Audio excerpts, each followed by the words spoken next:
summer here is really when it gets hot and not based on what month it is.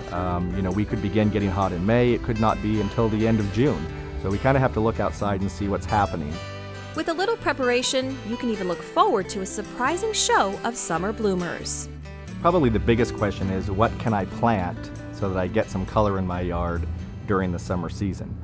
Because most plants are usually spring bloomers and then you'll get some fall bloomers. But because it's so hot here, a lot of the plants like to take a little rest during the summer.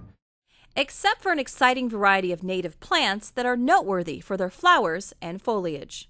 Examples would be the desert willow, our native tree. It begins to bloom in late spring, early summer, and you'll get that flower throughout the summer.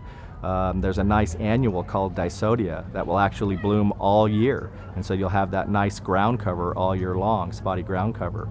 There's also a woolly butterfly bush that will bloom off and on throughout the summer.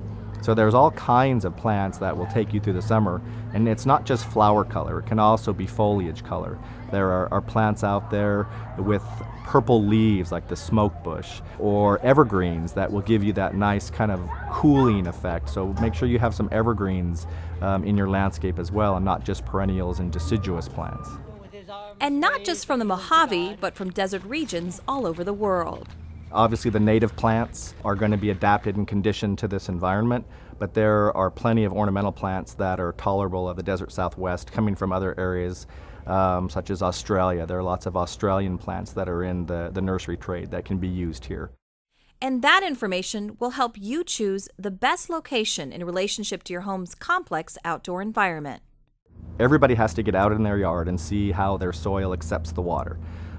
There are dozens of different soil types here in the Mojave. So how you water a penstemon, let's say, in your yard may be different than how I water it in my yard because of the soil type. And until you know what that is, you're not going to know how often that you need to water. Or how deeply until you know the way the summer heat affects the thin surface of the Mojave's so-called topsoil. You want deep, infrequent watering. The deeper you can go, the deeper the roots will go. And the top 3 inches of our soils dry out daily during the summer. So if our roots are in the top 3 inches, we have to water every single day.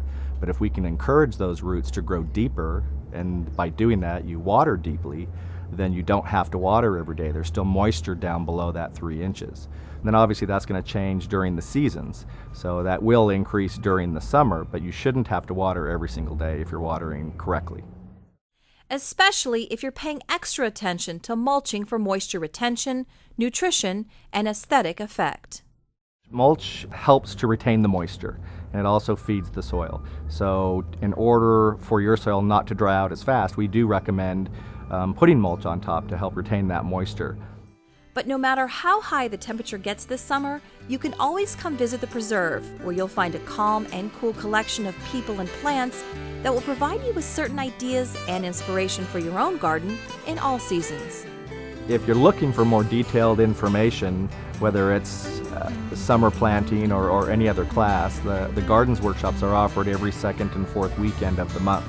And so you can go online to get that schedule to see what the upcoming classes are and what the subject matter will be. We also have garden tours every Saturday and Sunday at 11, 1, and 3, where we'll take you through the garden, show you what we're doing, and if you have any questions at that time, you can ask them as well. And there's always staff on grounds 7 days a week, and whether we're out here working, whatever we're doing, we'll definitely take the time to answer any questions visitors might have.